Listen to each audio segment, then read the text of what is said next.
The Hirakud Dam in the Indian state of Orissa is the longest in the world, 3 miles long in fact. Flying in the Russian plane given him by the Soviet leaders on their goodwill tour, Premier Nehru came to perform the inauguration of this great project.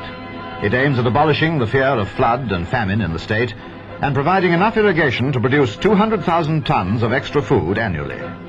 All this through harnessing the waters of the turbulent river Mahanadi.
To haul the vast amount of material needed at the site, a special railway line was laid.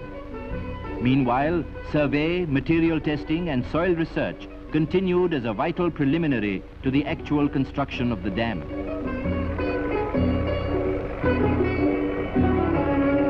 At the dam site, 8 miles from Sambalpur, the face of the valley began to change. Pallor and apathy of the past. Gone too was the feeling of defeat and despair. Their frail bodies found a new dynamic energy.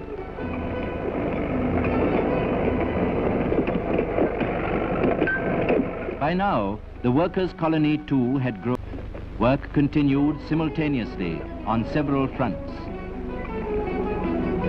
But hands alone could not build Hirakud. Machines reinforced the effort of man.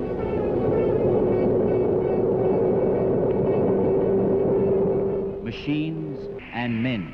In unison, they prepared the foundations of Hirakud, which alone could tame the Mahanadi and make her a source of lasting prosperity. The dikes are an important feature of the dam. They assure the maximum storage of water. Slowly but surely, the outlines of the project take shape. They carry on the tradition of our forefathers, who pioneered work on the harnessing of rivers.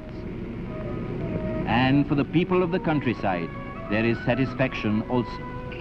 Hirakud is the site of a modern miracle, which they themselves have performed. At various stages of construction, Prime Minister Nehru visits the project to see for himself the progress of work. He has described these structures as the temples of 20th century India.